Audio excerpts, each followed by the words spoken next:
Let's do a problem from section 1.6. Okay, we got a nice function here. We got f of x equals 6 over x squared plus 3. We want to do these tasks. So we need to find the domain, intercepts, we want to sketch a graph, and then test for symmetry. Okay, well let's get going here. So we want to find the domain first. Okay, so we just look at the type of function we have. So for domains, we want to know what x values can't be included. We want to start out with all the real numbers and be optimistic and say, I want to put all the real numbers in here.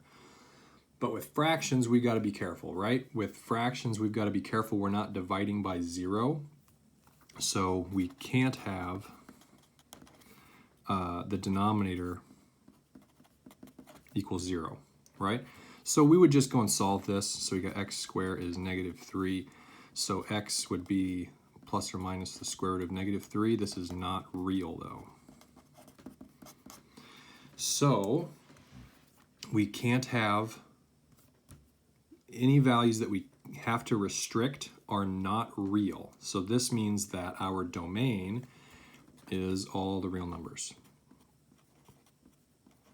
And we can write it like that, or we could write it, you know, in a couple of different ways, right? Set of all x such that x is real.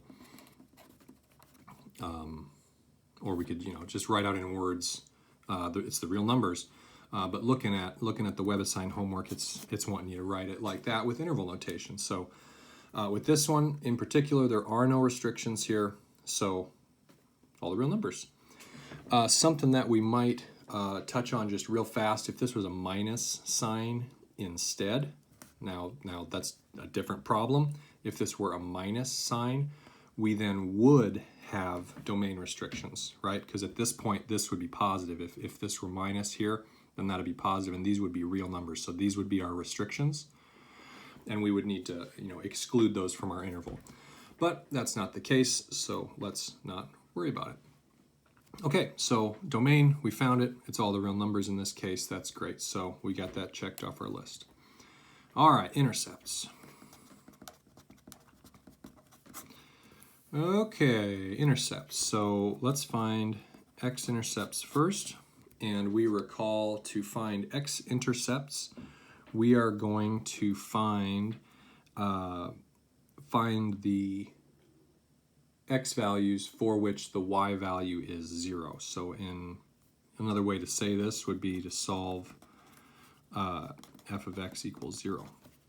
So these are points that x-intercepts are points that touch the x-axis, so they necessarily need a y value of 0. So our function value has to be 0. Okay, so we would go and do that. So we can just plop in our function here. We'd have 6 over x squared plus 3 equals 0.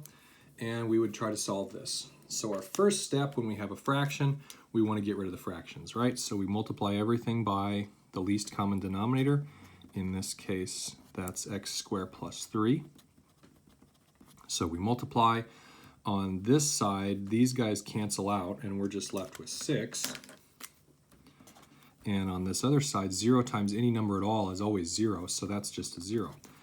Okay, well that's inconvenient, right? 6 equals 0. That's just not true. So what that means is that there aren't any x-intercepts, right? So if there are any x-intercepts, they're going to be the solutions to this, because our y value has to be 0 at those x values. And what we've just shown is that there are no x values for which the function value is 0, so that there are no x-intercepts.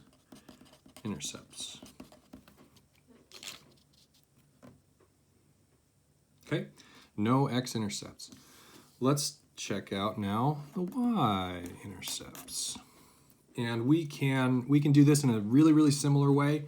Y-intercept is going to be any point on the y-axis, which means that the x value must be necessarily 0. So all we're going to do here is evaluate f of 0.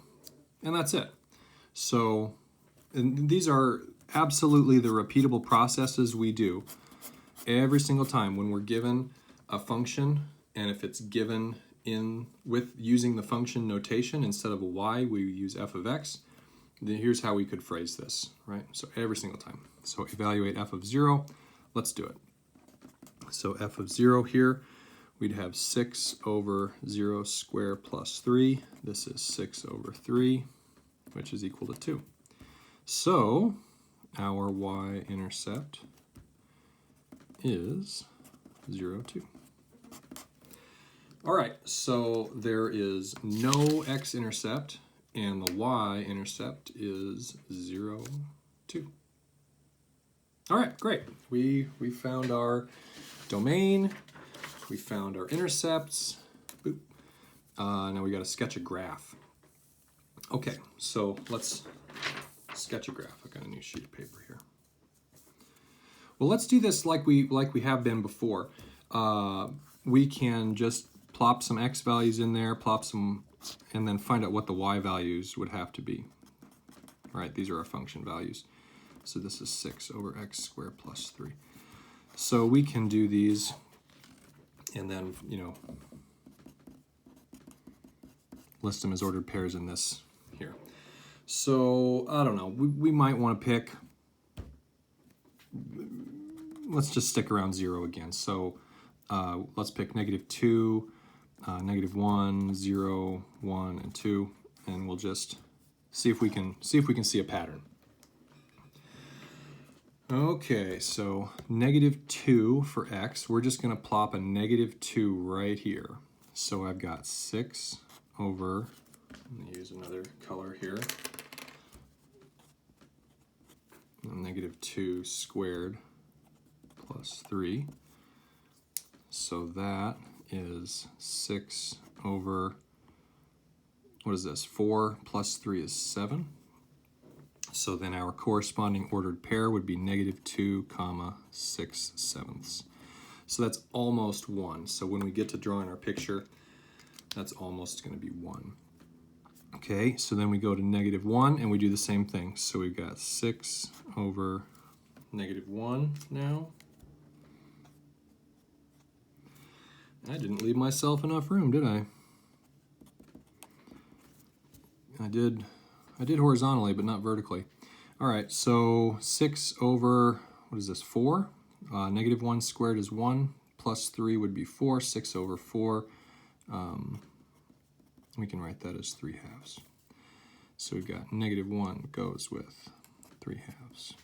Okay, and maybe that's going to be so ugly, but we're doing it. Okay, so there you go. Now for 0, we'll do the same thing. Well, we probably don't need to write that, but 0 squared is just 0. And again, we already found this too, didn't we? This is 6 over 3, which is 2, and we did find this. This was our y-intercept, right? Okay, and now we do the other ones here. So we've got 6 over 1 squared plus 3. This is 6 over 4, which is equal to 3/2 again. So we got 1, 3/2. Whoa, and then we go for the 2. So we got 6 over 2 squared. Oh, I didn't use my other color. We can get over it. Okay, so 6 over, that's just going to be 6 over 7 again, right? Okay, so we've got a bunch of points that are on this graph. Now let's plot them. Okay, we can make a nice coordinate plane here. We got -2. Let's put 1 there. -2 goes with 6/7, so that's almost 1, but not quite.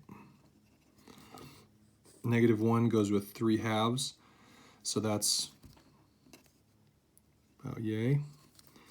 0 goes with 2, 0 goes with 2, 1 goes with 3/2, it's there, 2 goes with 6/7, which is there. Okay, and now what we can do, because we have to, connect the dots. So inside this interval, -2 to 2, hopefully the pattern is clear, right? We're going to go up and then come back down. But what isn't maybe so clear is what happens outside these intervals. Now, we'll talk about this in a future section when we talk about horizontal asymptotes. But for now, we can maybe just think about what would happen if we put in maybe -5. Where would it go? So if I put in -5 here, we're going to square that value. We're going to have 25 plus 3 is 28, so it's going to be 6 over 28. So if we're down at -5, we're going to be pretty close to 0. So if we increase this guy in absolute value, so if we make this thing be really far away from 0, it's going to make the denominator be much larger than 6. So we're going to be dividing 6 divided by something really, really big for values that are way out here. So that's going to just get us closer and closer to 0. And again, we will absolutely talk about this later in more detail when we talk about rational functions in general. But for now, we're probably good just, sketching the nice picture. So, all right, we sketched the graph. There it is. And I'm looking at the homework in WebAssign. It's going to give you 4 options to choose from. And it's going to be pretty clear which one it is based on the picture we drew, right? Even if we took it just between the -2 and 2, it's going to be clear which one is the correct one. Usually we're going to be able to get that information just